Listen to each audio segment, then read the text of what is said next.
9:30 a.m. here in the Gambia, and from wherever you're watching us from, you're watching the Gambia's premier private TV station, and we are broadcasting from the OIC Conference Center here in Bigilo, where it is less than 24 hours before the Gambia has the main OIC Summit here in the country.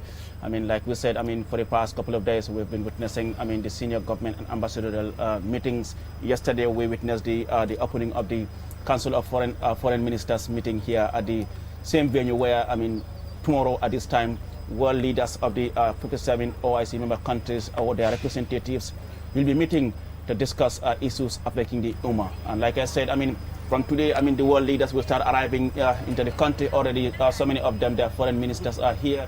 I mean, because they have to attend the Council of Foreign Affairs Ministers meeting, which opened yesterday. And joining me on this platform this morning, I have Mr. Modumboch to help us discuss more about the summit, what was being said yesterday, and of course the arrival of the heads of state later in the day. And of course, Mr. Mboch, good to have you back on the program once again. I'm glad to be here, Ali. Yeah. And of course, Mr. Ibrahim Balde is also here with us. Balde, good to have you on the program. Thank you very much, Ali Usise. It's good to be here. I mean, to share this platform with you in order to talk about the OIC Summit in the Gambia. We are almost at the dying minutes of the summit, almost the day has come. So it's important for us to update the general public as to what is happening at the Sada of the Carabao Conference. I'm very happy to be here. Thank you very much, Ibrahim Bande. Well, if you are watching, this is today is also World Press Freedom Day, Mr. Mboch. I mean, a date declared by the UN General Assembly. I mean, they declared 3rd May as World Press Freedom Day to raise awareness on the importance of press freedom, but equally to remind governments of their role to uphold and respect, I mean, the right to, I mean, freedom of expression. I mean, just your overall take on the day, the significance of the day today, even though this is about the OIC, but equally we have seen our colleagues who are covering, I mean, conflicts in places like Gaza. I mean, as we speak, over 100 have so far lost their lives, I mean, since the war started on 7th of October. But overall, the significance of the day today, World Press Freedom Day, because it's our day, so we must talk about it as well, its significance. Of course, I'm talking about significance. We are also have some experience in knowing really the significance of press freedom, because we went for a few years without having press freedom, and once we regained it, one could see the massive difference. So we have to, of course, commemorate the day. But again, as you said, look at it in Gaza. When you look around the world, so many journalists getting killed, not just simply in Gaza, which is a war zone, but even places where you do not have a war zone. You know what I mean? They are killing members of the press, especially those involved in investigating stuff like corruption. Now that is really very hot. Like in Ghana, we had an example there, South Africa as well, possibly. So this is the precarious life really of a journalist. For some reason, we've become the enemy. You know what I mean? So. It's a difficult life. Sometimes I wonder, why would anybody go into journalism? It doesn't have much money, really. And then you are a target for all sorts of things. People confuse the messenger with the message. Exactly. That's really what our problem is. So, yes, while we will commemorate it, but really our hearts and minds are with people working under trying situations, trying to cover stories, to bring people the news. What is actually happening. So one has a mixed feeling, because there's really nothing to celebrate. Of course, in the Gambia, we are lucky now that we've regained our press freedom and the like, which is a fantastic thing. But when you look around the world, it's not a rosy, it's not a bright picture, is it, really? So I have a mixed feeling about it. And Balde, for you? Yes, I mean, World Press Freedom Day, I mean, it's very important. I mean, to talk about it and advocate for it. Like Mr. Mboch said, we've been living in very trying times, you know, over the past 22 years. We've all seen how journalism was sort of a timing bomb in this country. Once you want to go in for journalism, they will tell you, I mean, do you want to die? Why not you look for another thing to do than journalism? But let's talk about World Press Freedom Day. But I think it involves a lot as well, because the media, the press, they have a role to play to stabilize or destabilize a particular region or a country as well. When you are given your freedom to express yourself, you know, you also have to take the responsibility of expressing yourself the right way. We've seen all these media houses that we are seeing now. At some point, if they are not censored in such a way, they might cause things that are not called for. So once you are given your freedom, once you are given the access to operate or to say what you feel like, to say things on behalf of the general public, to inform the general public, but I think it's your responsibility to do it responsibly.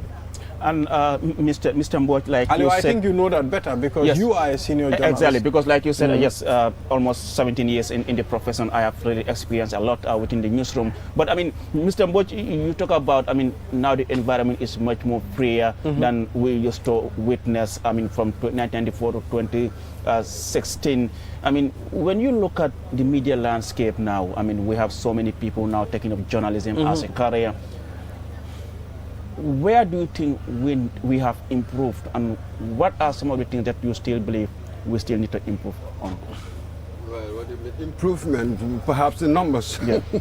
There's an explosion Yeah. of papers, radio, and all the rest of it. But here, I'm really being very careful. You said a number of people have studied journalism, but what I hear people say is that I'm doing media studies. Yeah. You see, we've got all sorts of names for it. Yeah. We all know that journalism proper is a vocation, and it's got its own modes of operation, you know. So, and then take a reporter, you go cover a story, come back, there's the editor to edit. Yeah. So you've got all these filters to make sure that you have a high quality product in the end. But now that is implicated within the wider phenomenon we call social media. So now people don't even know the distinction between journalists and just people in the media. That's what they call it. So we are struggling here to retain, to have some kind of credibility and authority, you know, because anything, you know, with social media, anybody can write anything you want. There's no editing, there's nothing, and you don't really have any obligation to be truthful or to check evidence and that sort of thing. So this is really the difficulty we are in. So the world of misinformation, disinformation, how do we retain credibility within this sort of madness, this public square, this digital public square now, with a cacophony of so many different voices. I think, Mr. Mboch, you said it right. I mean, there are journalists, very credible journalists, that are losing their credibility because of journalists that are not credible, you know. Like you said, we have a lot of media houses, we have a lot of online media houses. Sometimes these stories are not edited, they are not looked into properly before they disseminate the information.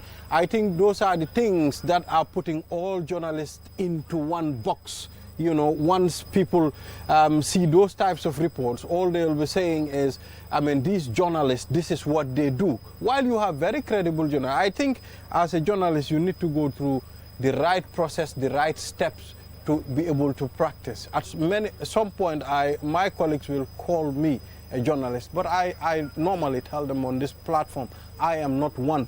I have to go through the right training to be a journalist, because I am sitting on TV, talking, and at the same time being a journalist. It's totally two different things. I can call Aliu a journalist. You've gone through the steps. I can call another person a journalist, but there should be a differentiation between the journalist and the person working in the media.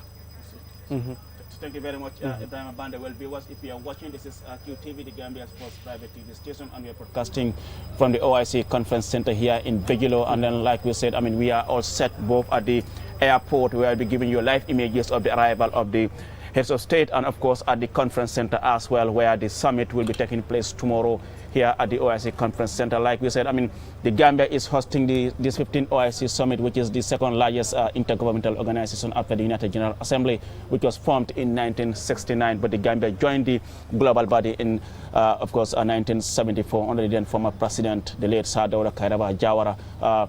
who actually this conference center here is named after. And after years of delay and setbacks, I mean, the Gambians are feeling proud that we are now hosting the OIC Summit here in the Gambia, and we are expecting world leaders, I mean, from within the region and outside to grace this important event here in the Gambia. Mr. Mbodj, just ñu jéem a waxtaan to the local language comme Wolof comme ni ma ko njëkk a waxee tey la World Press Freedom Day mu nekk day boo xam ne day bu am solo la parce que day la bés la boo xam ne def ñu fàttali njëriñi pour nga am media boo xam ne taskat xibaar ñoo xam ne am nañ seen freedom waaye nag di fàttali nguur itam seen wareef si pour mun a gis ne dëkk boo dem rek nit yi nga ne loolu moo nekk seen waala si am li nga ne moo nekk press freedom di jéem a mun a wax seen xalaat ñu am ko yow tey naka nga jàngatee bés bi soo xoolee fu ñu dooree Gambia indi from the former government ak léegi yan wëcceeku nga am wala balaa loolu sax yow bés bi ban solo la am. The press, the idea of the press, we am newspapers. So this is more important. Democracy more. Democracy and press freedom, no yarondo, no anger. Because in a democratic society, they need information to evaluate the legacy of the voter. In power, so more there is no democracy without a vibrant and passionate media. Okay. So lolo mo press freedom important. So democracy. Press freedom goes to the very heart of the institutions you call it NAA. All media be pressing why really so of course, I make a distinction here. Yeah. So if I can have my proper journalism, just print anything, all my evidence and all of that, that's just bad journalism. Why I assume the best case scenario, journalists be definitely them not a meeting or whatever, we get an investigation, some no evidence, some and all of that. So deal with the truth. Not start the malign the messenger. See that democracy really cultural. I'm not no more as citizen. I'm not attitudes more like outlook. No more they enable democracy in the wider society. Not a democracy we not in some but perhaps easy in others because we are not like that. We tend to be more dictatorial, it seems to me, more authoritarian. So qualify everybody like that. You get transfer right onto the global stage. So this is the key. Press freedom is absolutely crucial. Journalists doing their amuñ fatel ñu suñ fatel or suñ fingers léegi with our laptops. This is not the problem. Ñun liñ wara def kay moy encourage ko ñu ñoo isil dëgga so you confront ko, and then deal with the rest. The bad journalism, yes, we'll always be talking about that. Try to weed it out. Why, as Ilma was earlier, in the world of social media, tamit am na lu ñuy wax anglais gullible xam nga naka laa koy waxee ci olof ku gullible nga xam ne da nga dafa easy pour ngay gëm things su ma gisee dara am on the internet. li ma war a njëkk a laajte mooy lanay di source fu mu jógee then su fekkee ne sax ñun sax in journalism we do it su ma amee a single source ma ne damaa xaar I need a double source. You see, these are some of the skills of journalism pour mu xala óor so nit ki tamit moo war a xala tàkkaan am na lu ñu daan wax tàkkaan su ma dem social media ma xam naka laa ko navigate am na ni ko anglais daan waxee ñu ne you do not get your intelligence from the internet and all of that you take your intelligence to it. It will never educate you anything really moom information la rek lanay di value how do ideas connect so if you bari di la ko wax so you take your intelligence to it so dañ ñu dee xas de waaye ñu dee xas tamit xëj na xalaatuñ ko bu baax xam nga waaye press freedom soo ne press freedom dem rek fàttal democracy. Wow, I mean, there cannot be democracy, comme Mr. Mbodj num ko waxee press freedom amut. Journalists yi dañu war a free ñu report, foog naa ne loolu moom benn xel bi rek la.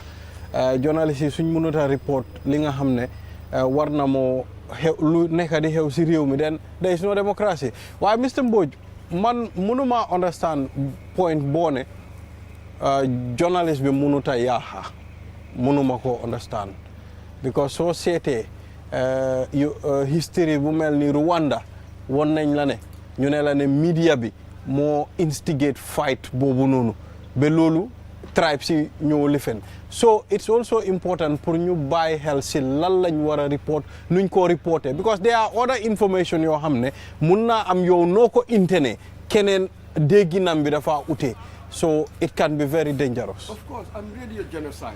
Yep, how many about and radio genocide. Why foofu? Do you know what was going on? Feka yep tasna. Wow. Hang. Politicians definitely know def. You tap into grievance. Yep, hamon nañ ne Hutu si ñu ngi yaga am grievance with the Tutsis. So li journalists bi def dafa tap li nga xam ne dafa exist waaye mënu ko invent. You really cannot invent hatred. How do you do that? So this is what I mean fundamentally, really. So if the politics is going right, really, journalists, what do? You cannot invent anything. You just tap into prejudices and biases and hatreds and that sort of thing. That was what happened. So why, like of course, you on just that level, to build on something that is already existing, and then you feel core and then absolutely. Wow. So lima jema wanya like then they tend to joh. Too much power, really, we do not have it. So first, I want the expectation. And so I mean a multiplicity of voices. This is what democracy is. Some people will do something that you do not like. So then the whole of journalism like the same. We're reporting in a similar way. I'm interested in the same stories. You are never going to have that. It's a marketplace. So when they marché am na léegi ko la jéem a jaay products yu bad it's a marketplace so man mi consume man maa war a nanda liñ bëgg a journalist si def du ever xew it's a marketplace of the good, the bad and the ugly just like in law, just like in medicine, just like in any other profession you have the good, the bad and the ugly. Idi Amin Dada waxoon na de mu ne freedom of speech loolu moom mun na la ko garanti waaye after freedom after speech loolu moom du la ko garanti loolu it depends on you so xam nga all those things are used by dictators in order to instill fear into journalists and media people as well. So they could dictators, even with democracies, they're always trying to find some kind of laws to make it difficult. Just, you know, when you take, for instance, Britain, BBC, and either with the Conservative Party or Labour, they're always at war. They're always threatening them. We're going to take this license fee and stuff like that. So it's just the nature of, I'm not a news moy. Lo hamne amna mung ko hamne mung la ko nuba. I'm going to say this. Sayuma oye, so I'm oye. Pull my cover news like I'm not covering news. Yeah, that's PR. News tigi nit ki daf la ko nuba. Li ñoo jema nuba. Lolu moy news. Really? Saying la oye kai cover this a workshop kai cover it. I'm not covering news. No. And I will say that. Lolu the news. This is the issue. Mota dictators yi likuñ ko lig dañoo wax loo xam ne bëgguñ nit ñi xam ko ñun dëkk lañ fi yu mel noonu even démocratie ñoom it am na yoo xam ne duñ bëgg nit ñi feeñal ko loolu tigi mooy news nag fa la yëpp ne because li nga wax ni I remember back then at the Observer I had this sports editor Nana Maketa he is now in the US moom bokk na si ko xam ne doo ko mos a yónnee press release mu publish ko soo ko yónnee press release rek fa mu jéem a lijjante because def ñu wax rek there is more to this press release so like comme ni nga wax ni rek I mean the news comme ça nit yi waxtale mu ne kay cover workshop there is no news because something news dafa nekk ne lu ees la something unusual loo xam ne daal somebody is trying to hide it so while li nga wax noonu I mean when you look at the current laws loi yi nga xam ne ñoo fi nekk tam relating to the media yes naam dëgg la media bi léegi am nañ seen freedom nit yi mun nañ wax leen ne waaye loi yaa ngi fa ba léegi tam wow, moo tax nag ñu ngi xara ragal because fu mu nekk we are not really protected by law. Because of the laws mel. Dafa nekk rek ñoom ñoo decide ne we wouldn't use it. It's sort of like a presidential privilege, as it were. Moo tax ñu bare ngi insist ne fuñ jaar ñu change laws yooyu dafa mel ni ki dañ bëgg a xaar ba am a new constitution ñu defaale ko benn yoon, but we have to say this.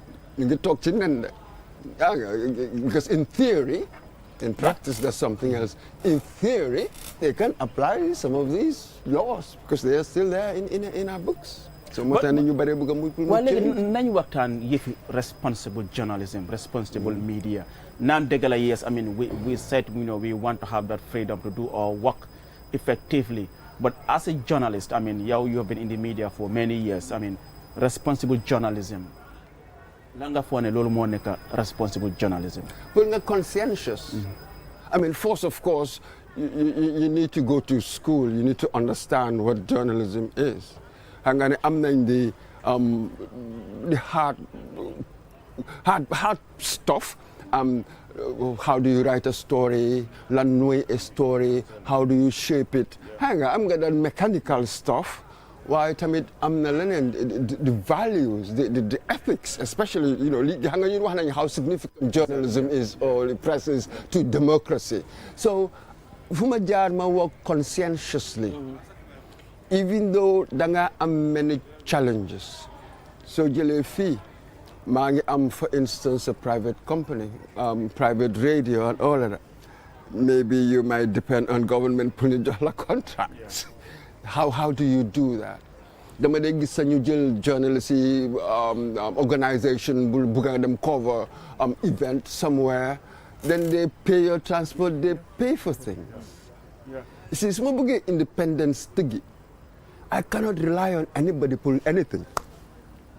So ma ne kaay ma fay la lii ma ne ko thank you. So in this case, lan moo war a nekk the role of media chiefs itam? Because I mean, it's a media house, and then amuloo the adequate resources you are to keep your media house running, and then some of these things they are paying the media house, like you said. I know it's just maybe like you said, PR or advertisement, sort of like that. And in that case, they come in and say, okay, we are going to pay for everything. But then the role of the media chiefs in this case, because you are trying to balance, continuity and of course, I mean, the financial aspect of it.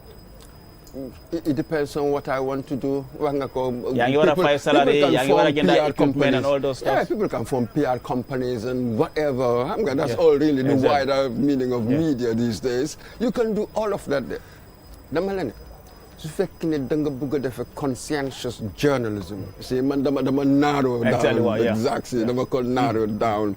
So then dama bëgg def conscientious journalism. I'm driven only by the facts of a case. Because some are just freebies, we like freebies. Then, in my own head, I'm compromised. Yeah. So I've been a story because I will self-censor.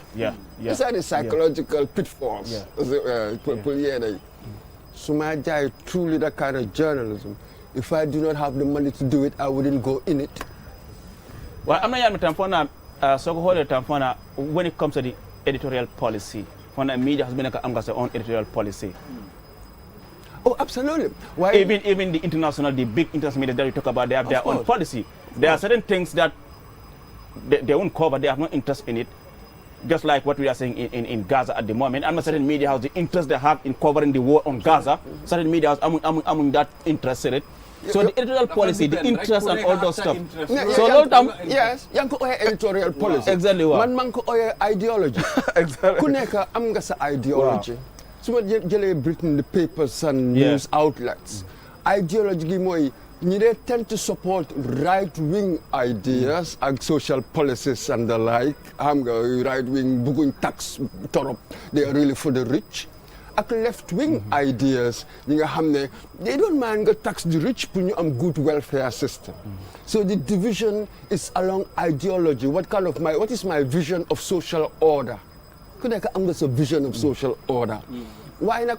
In the absence of an ideology, then it's just the caprices of the owner. Then amulo a consistent, regular principle guiding your actions. Merely your interest will change. Then they change day to day, hour to hour. Then I'm that stable center.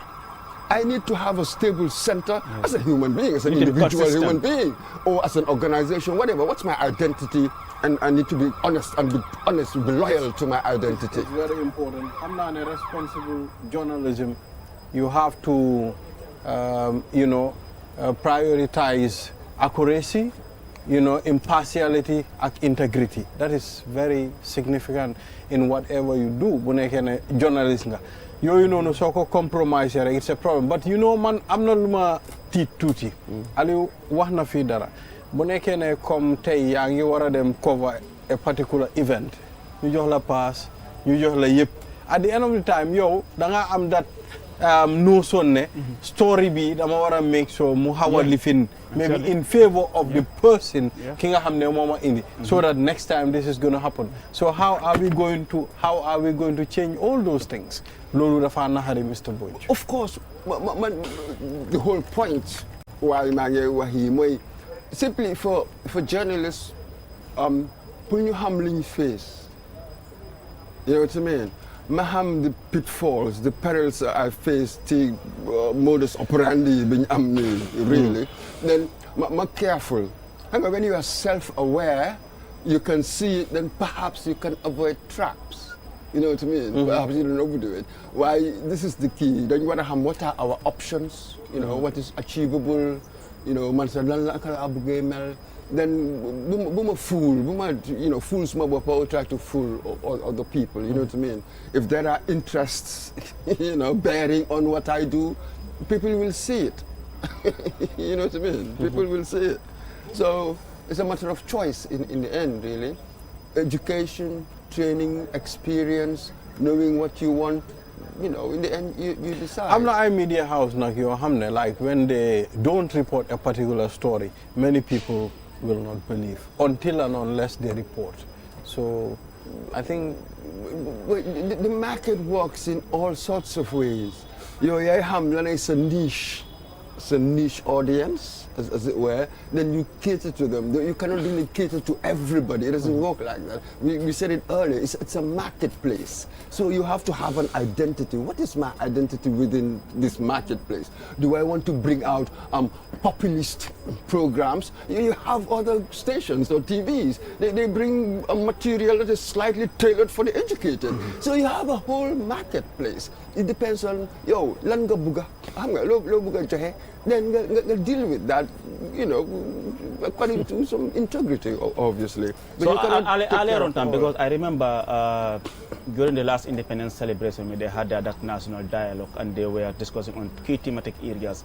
And there was an thematic area which focused on media freedom. And then in their recommendation was for the government to start providing annual subvention. Annual subvention, to the media, like we have said in Senegal. In your own opinion, do you think this is something that you will support, or this might still compromise, like you said, compromise the independence of the media? I'm not surprised that they will do that in Senegal. They're really so French in many ways. No, English tradition large again. No. You see, there is a subvention for something like the BBC. Well, let us be careful because the BBC was really a wonderful export, great British export. So ñoom ñaar yëpp agree.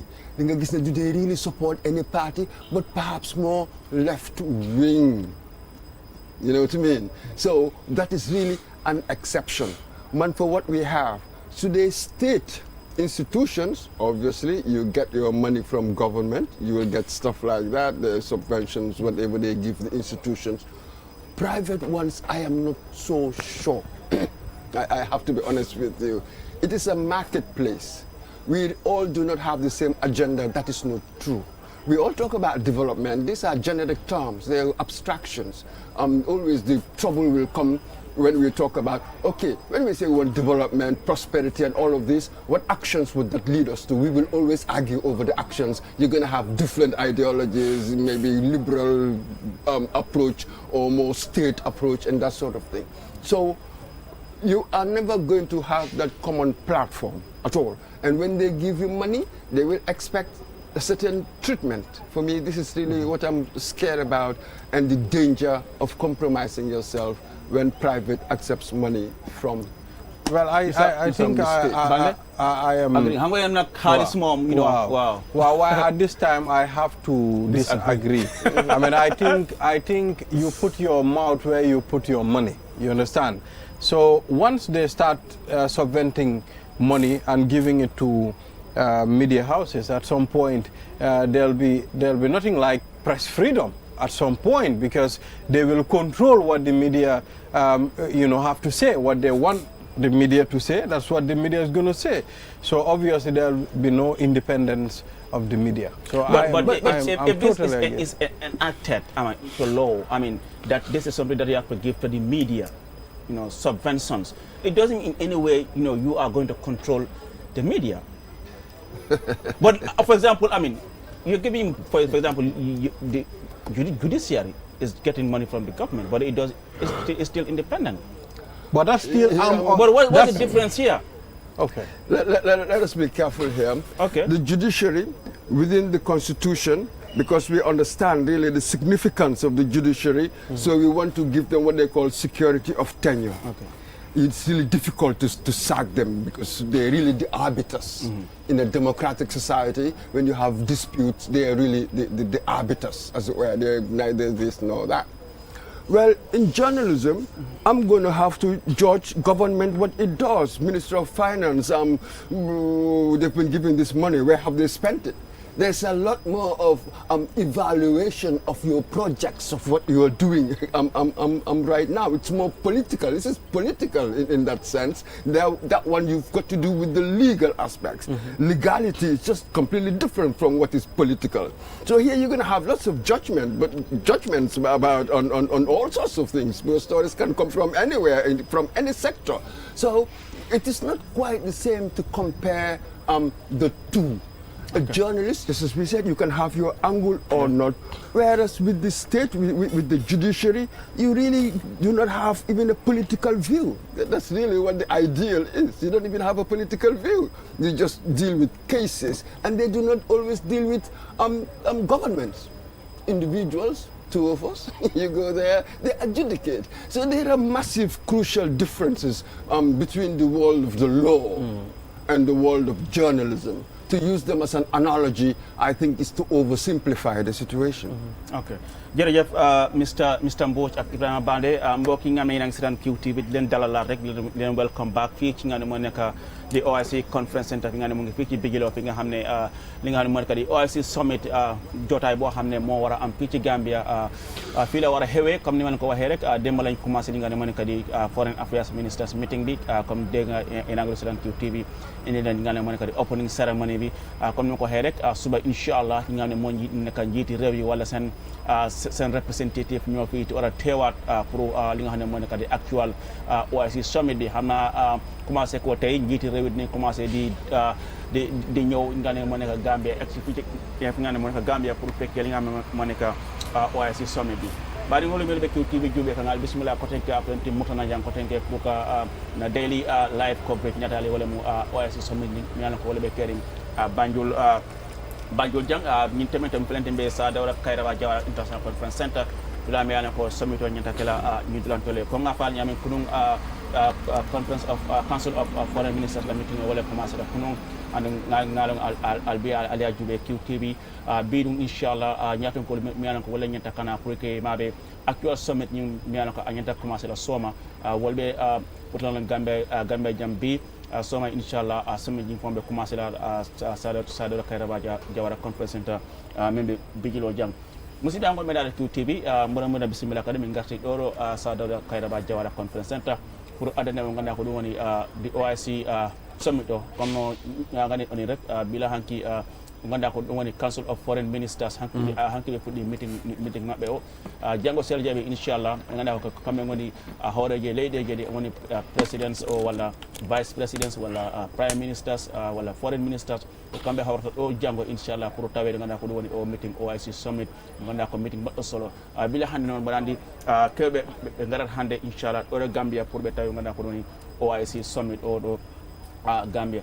Well, people, like I said, you're still watching QTV, the Gambia's first private TV station. We're still broadcasting live from the OIC Conference Center here in Bijilo, and like we said, I mean, yesterday was the formal opening of the Council of Foreign Affairs Ministers meeting here in Banjul, and you know, at the opening we saw our own Gambia's Foreign Affairs Minister, Dr. Mamadou Tangara, formally assumed the role of chairmanship of the council, and you know, he spoke at the opening ceremony. And let's take a listen to what he has to say, and then when we come back, we will discuss more about on his statement.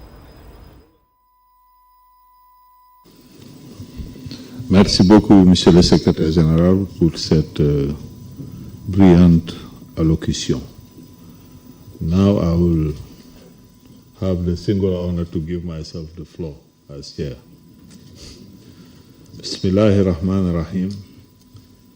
Your Excellency Walid Abdul Karim Al-Khariji, Vice Minister of Foreign Affairs, representing His Highness Faisal bin Farhan Al Saud, Minister of Foreign Affairs of the Kingdom of Saudi Arabia, outgoing chair.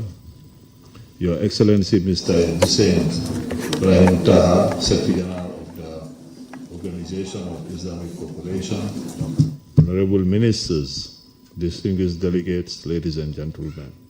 Assalamu alaikum wa rahmatullahi wa barakatuh. It is with great pleasure and humility that I extend a warm welcome to all of you gathered here today for this preparatory ministerial meeting of the 15th Organization of Islamic Cooperation Summit. Your acceptance of our invitation is a testament to your commitment to the solidarity, unity in the Ummah.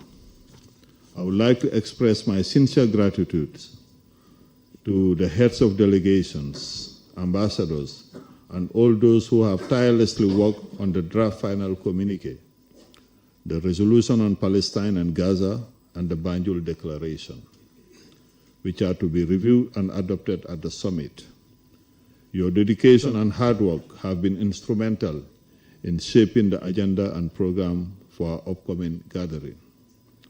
I also commend the Secretary General of the OIC and his staff for their diligent efforts in preparing these important documents over the past months. Their professionalism and dedication to serving the Ummah have been invaluable in advancing our collective aspirations and objectives. The documents before us today reflect the breadth of issues that will be addressed at the summit, covering political, economic, social, and cultural concerns. They serve as a compass guiding our discussions and actions toward achieving unity, solidarity, and sustainable development. As we gathered here, let us not forget the pressing issues facing our Ummah, including social inequalities, terrorism, Islamophobia, racism, and others. These are challenges that require our collective attention and action. The agenda of the 15th Summit focuses on the following main issues: Palestine, conflict situations in the Muslim world, pursuit of peace, justice, security, stability, sustainable development, among others. Our organization's efforts with regard to these issues so far are commendable, but we should not rest on our laurels. We must continue in our efforts to ensure that we rise to these challenges. At the summit, President of the Gambia will highlight some of these thorny issues, emphasizing the need for justice and equity in addressing them. The main objectives of the summit, based on the theme enhancing unity and solidarity through dialogue and sustainable development, underscore the Gambia's commitment to achieving these goals during its tenure as chair. Ministers, let us leverage the significance of this theme to further the interests and values of the Ummah. Through dialogue and cooperation, we can foster greater unity and solidarity among member states, paving the way for sustainable development and prosperity. Your Excellencies, ladies and gentlemen, as this summit is hosted by the Gambia on behalf of the African region, let us consider how the African region in particular can benefit from our collective efforts by addressing the unique challenges facing African member states, we can ensure that the benefits of unity and solidarity are felt across the continent. For example, initiatives aimed at promoting intra-African trade and investment can stimulate economic growth and create employment opportunities. Furthermore, collaboration on infrastructure development projects can improve connectivity and facilitate trade flows within the region.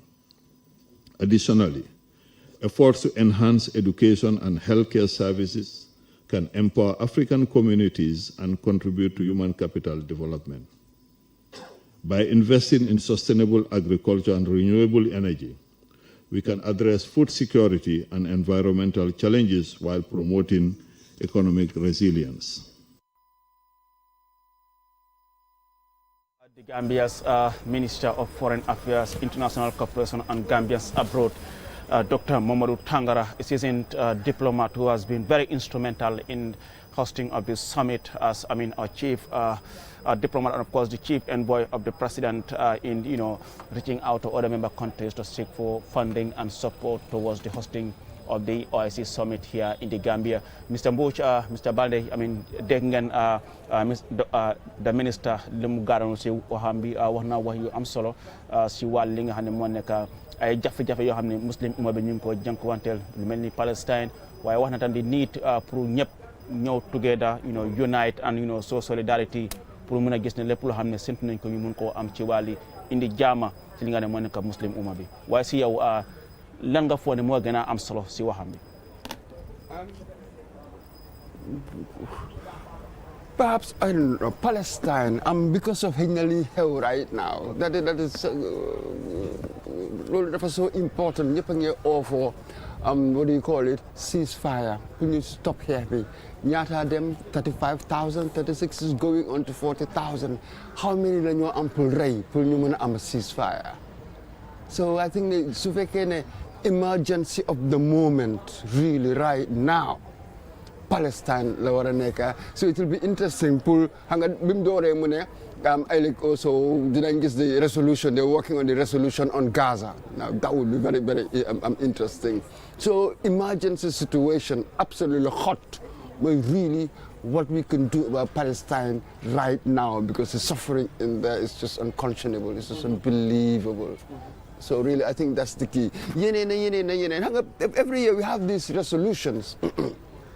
That way, I'm 18 also priority areas with this new charter. Anyway, they've had 2 charters. With this new charter, I think they've got 18 priority areas. So, really, intra-Africa trade, because of using theme enhancing stability, solidarity, or unity and solidarity through dialogue and sustainable development, isn't it? So, perhaps beyond more emphasis on developmental projects, a developmental agenda in all sorts of areas, renewable energy, climate change, and all sorts of things, really. So that's really what my suspicion is, agriculture and all the rest of it. But the more developmental agenda, instead of in the past really focusing on more on the political aspects, while you are making for moves to Bari. Even though perhaps in the past, OIC is in peace, and they've been involved in conflict resolution. From there, going to processes in Somalia, what's happening in Somalia, what's happening in Sudan, and that sort of thing. Why it's much slower, less predictable. What was a different proposition? Maybe let us shift the agenda slightly, a more developmental agenda. Perhaps when you develop economically, they increase your political voice. I think that is important. So, Manangi a more developmental agenda. 3 years in Barabi as chairman. I hope they will push for that more investments in all these areas: science, technology, energy, agriculture, and all the rest of it. Balde, anani ko tangara hale ko kule opening ceremony about ko hunde ɓe waɗi expect from the summit o haali kolle Palestine, of course Gaza, o haali kadi kolle ganduɗa ko ɗum woni pour umma o fof ara wona gotum pour ɓe wawa liggade pour yidata jaam wawa heɓade he muslim umma o. eyyi ko gonga Aliou, mawɗon Tangara foreign minister o waɗi ɗo yewtere joguinde nafa ɗum ɗo no tawa e yewtereji ɗi annduɗa ko ɗum ɗo fota yewtede ha para haalna himɓe ɓen ko honɗum woni anniye maɓɓe. min ɗon e nder yewtere makko nden ko mi nani ko woni wiide collective collaboration fi fof wawa jonnodirde juuɗe a yiyay ɗum ɗo wawa wonde ha para kadi o wowli goɗɗum o wi honno Africa region on honno wawete nafitorade oɗo OIC hara nafaji ɗi annduɗa ko ɗin OIC on ardi enen fof en wawa e nafitorade ɗum hara nafa en hande nafa en janggo ɗum ɗo ko hunde nde annduɗa no jogui nafa moƴƴa. E nder yewtereji ɗin kadi o wowli fi Gaza ko woni e wadde ton kon ɓay hande hiɗen andi Gaza ko hunde nde annduɗa oɗo wattu no tampini himɓe ɓen wono hande ko gonga America hande sa daari a tawa ɓe tawaka e OIC on kono sa daari julɓe wonuɓe nder America ɓen tawa no ɗuuɗi ɗum ɗo en wowlay ɗum wattu kala ko programme ɗo kono noon kadi si tawi en ɗaɓɓi laawol ɓay guluji ko yehi ha guluji ko yehi ha capantato himɓe maayi gila nde ɗo haare fuɗɗi ha hande ɗum ɗo woni hunde nde annduɗa yewtereji no tawa e mum ɗi annduɗa wowli ɗo ɓe ɗaɓɓa e sartaji ɗi ɓe wallina ɓe waɗa yewtereji ɗi annduɗa wawa e wallitade ha hara ɓe adda e jaam e ɗiɗo tunduji ha para noon kadi e sengo ko annduɗa ko ɗum ɗon woni sengo ko ɓuura andede intra Africa trade on ɗum woni sodugol enen hakkundeji men tun honno waweten ɗum ɗo yajinirde weɓiniren ha hara ɓiɓɓe Africa wawa e nafitorade ko annduɗa ko ɗum woni koɓe jeeyi kon e sengo business ji maɓɓe ɗin Aliou ɗum ɗo ko yewtereji joguiɗi nafa iwri ɗo ka foreign minister on te noon ko ɓurlan hen welde kadi mawɓe leydi men ɓen fof no immi no dari gila ɓe annduɗa no golla ko laamu ha dariɓe e ko private sector ɓe fof hiɓe dari fi wallitagol a yiya oɗo OIC yaha ɗum ɗo de no jonnilan jikke mawɗe si tawi OIC on gasoy hiɗen jogui jikke kadi OIC en heɓoya ɗum kadi Gambia ɗo sa daari ko innuɗa kon yimɓe heɓe dari pour ide Gambia wa host o woni OIC Summit on hati Q group on chairman o Mamadou Dia en daari en yi o soodi motoji hewɗi pour direct waɗatade government o pour ɓe mbawa host o summit on eyyi ko gonga ko ɗum waɗi wimami a daara e tawa himɓe hewɓe no dari sa daari gila hande télévision ji a daari radio ji ɗin a daari journaliste ji ɗin an fayda ɗe balɗe fof hiɗa ɗo a yahani fayda a ɓoyani ko suuduma fi tun wawa e yiide a waɗi ko annduɗa ko ɗum woni report ji ɗi annduɗa wawa e hollude Gambia e nder aduna o ko ɗum ɗo wonɗen en wadde fof no dari en yi autoji ɗi annduɗa ko ɗin Mohamed jonniri te noon kadi en yi woɓɓe kadi waɗi piiji ɗi annduɗa wawa e wallitade fi oɗo wawi si yahama ha yimɓe ɓen fof wawma andude mi anda siɗa andi ka anda no woodi ɓe annduɗa waɗi hen jawle maɓɓe sah ɓe annduɗa ɓe yiiɗa yimɓe ɓen anda ɓe waɗi ɗum ɗo fof ko hunde nde annduɗa no walliti te noon miɗo jogui jikke si Allah jaaɓi enen fof en heɓoya ko faala ɗen kon hande noon hoɓɓe ɓen no jippade mbiɗa andi ɓooyata en heɓa hoɓɓe aroɓe kadi Aliou baraka bake Ibrahima Balde mbaɗigol melɓe kewtiɓe juuɓe kan aliya ɗon alimemo walemu docteur Mamadou Tangara adlemu Gambia minister of foreign affairs international cooperation and Gambians abroad ala kumo moy même fo kunun kaben ibe meeting woni dayele kan kayra ba conference jang ala diamo dum asunta wala mu ko melbe kering e kami Palestine ning Israel wala mu Gazati ngalon kilo nyin kabra commencé ta last October on the 7th mo jamale fata insa fona nyin tamento mo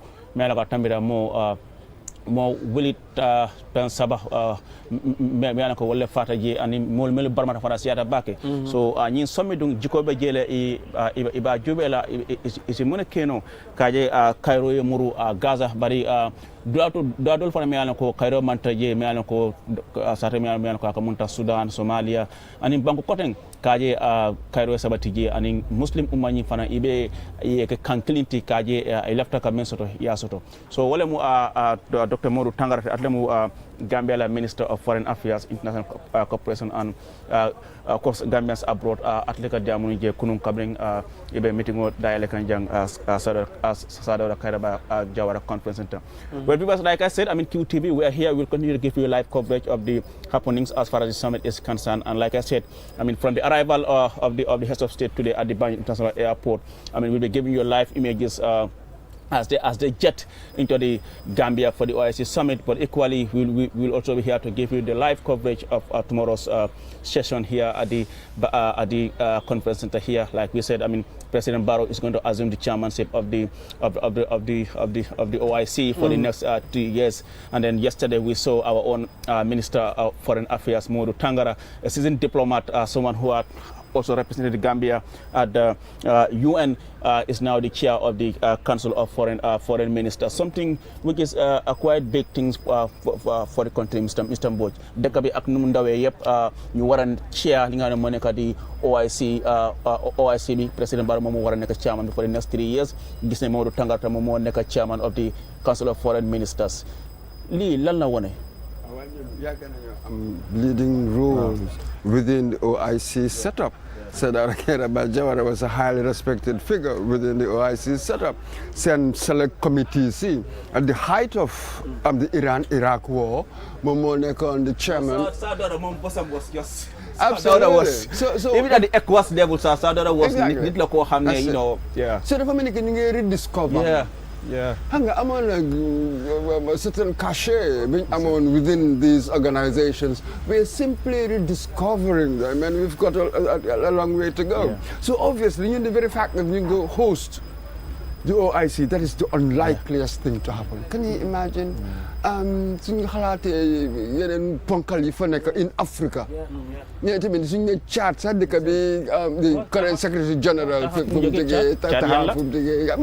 So, and all of that, then guy choose me. That was really very, very interesting in many ways. I'm not sure how we pulled that one off, but what an extraordinary diplomatic feat.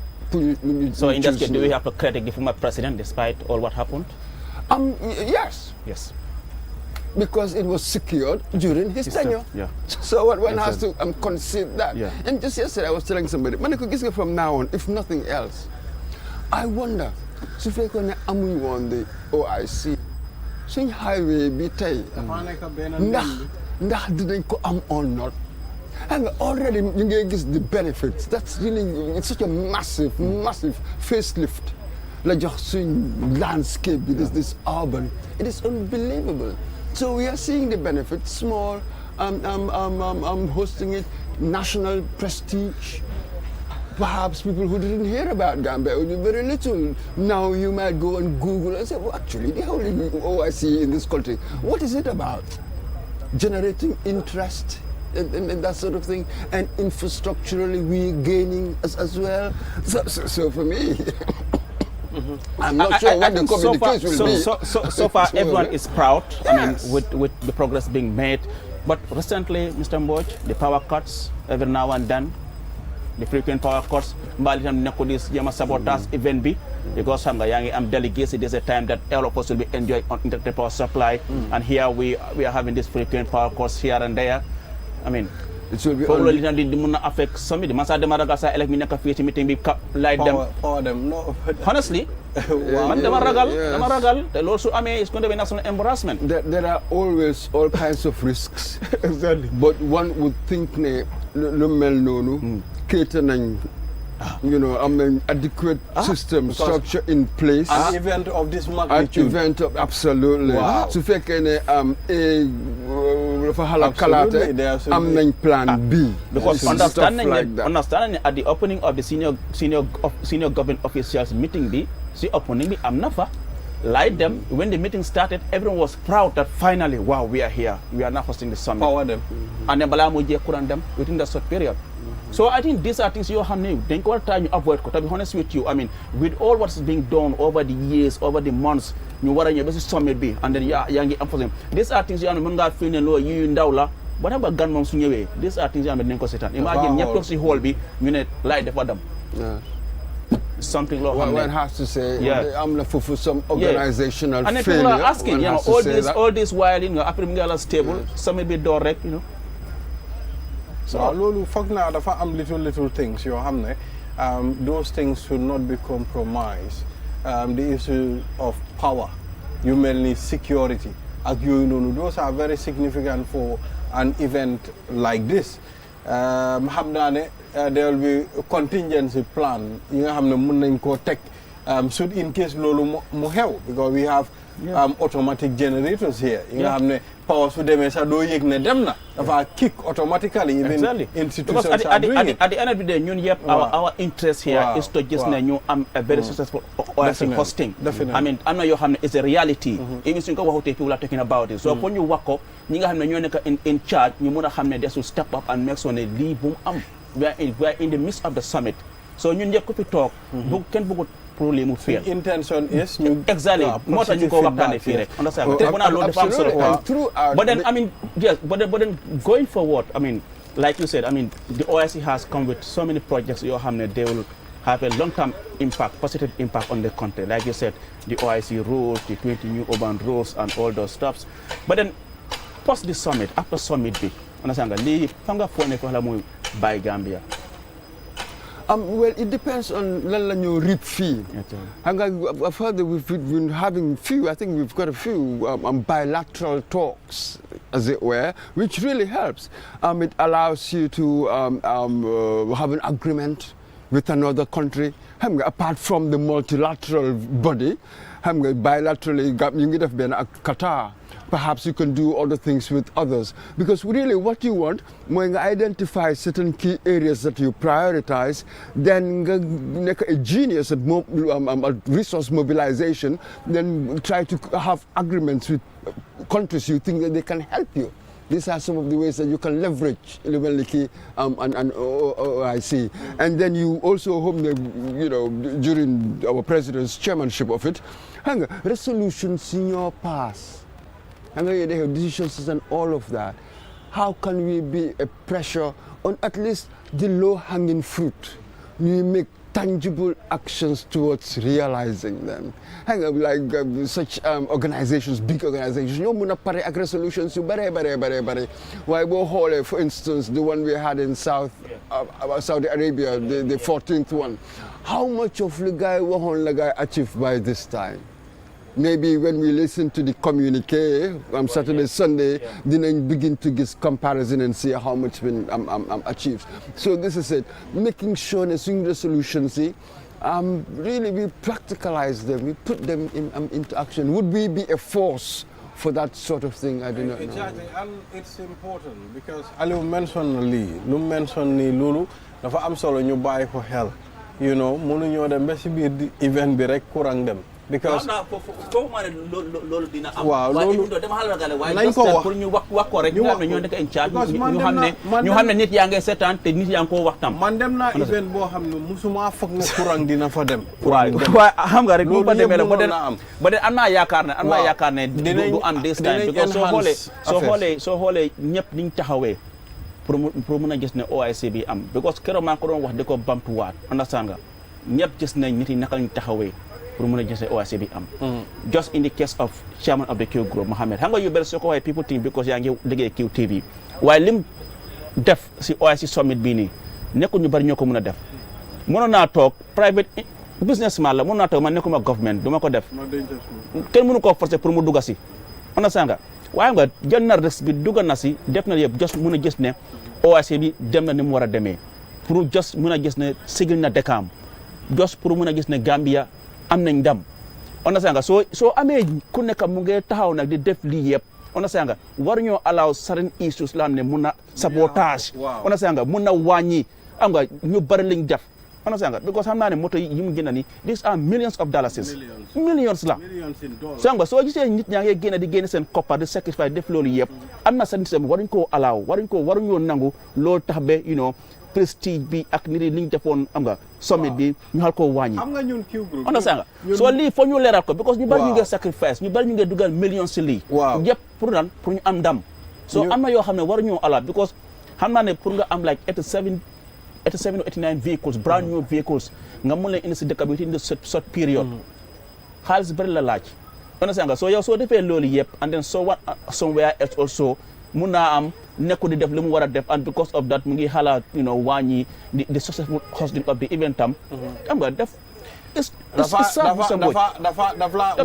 one step ahead another step back. Exactly. Xam nga ñun mostly suñu boss concept always nit ñi dañ ko dee mun a lifin ak QCell fine it's our slogan waaye nag I think ne bépp Gambian war na moo live by the suñu boss concept suñu boss la ñun ñoo ko moom like this country suñ ko defarut ñun nobody is going to make it for us bro ñu fi dee jóg ñu fi ñëw si conference bi yëpp dañ ñëw pour lobeel seen dëkka ay developments understand nga so ku fi ñëw tey su waxee turi dëkkam la moo wax ñun am nañ opportunity bi ñëw na fii so it's important pour ñun ñu mun a establish loolu si gaay woon gaay ne ok this is lii ak lii moo nekk Gambia lii ak lii ba pare nit ñi itam ñu organise seen boppa in such a way ñu responsible ñu xam ne ñun we can break our country's name or ñu defar ko si event bi. No, in fact, loolu moo tax sax si summit bi dañ dee am the bilaterals understand nga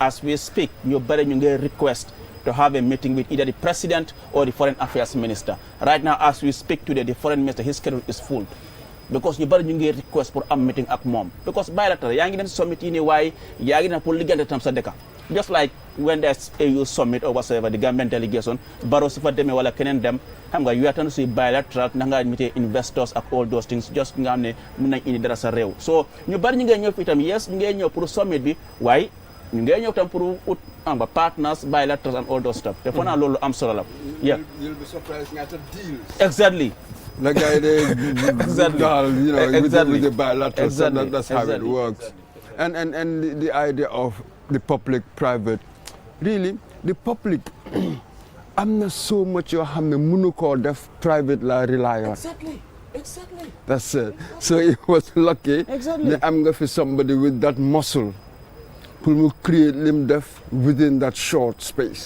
so that was really absolutely important. I understand as we speak in fact that there's a bilateral meeting ongoing at the moment with the president of the ECOWAS Commission Dr. Omar Alieu Touré who is a Gambian so just xam nga bottas li nga doon wax rek xam nga ñu bari ñu ngi ñëw waaye that is it xam nga loolu li ñu waxee earlier ma ne la fii laa yaakaaree ne war nañ faa def agreements yu bëree bëri ci key areas yi nga xam ne ñun dañ leen nii dañ ko prioritize yes and you are right ñun ci lañ nekk it's a chain work kii def lii kii def la kii def la neen I was just wondering bi nga ne bi lampa bi fee I'm like aren't we liaising ñana koo def isn't it now rek even to emergency ñëwee I need to switch it off. Do I need to communicate with people here? So, of course, in fact, one should ask very tough questions. How did that happen? Hopefully it wouldn't happen again. Yeah. So you are right. This little niggling stuff that they because because at the end of the I understand even the Senegalese foreign minister Muntamangura and bilateral and Secretary General of the OIC come na ko yef ci meeting bi la waaye ñun lepp liñ fi wax rek just because ñun ñu fi nekk kenn bëggul li ma bande I mean when we are able to confirm the arrival of some of the heads of state who are arriving in the country today for the OIC Summit. Do join us later. Until then, bye-bye from me, Aliou Cisse, and the entire production team here at the OIC Conference Center in Bijilo. See you later.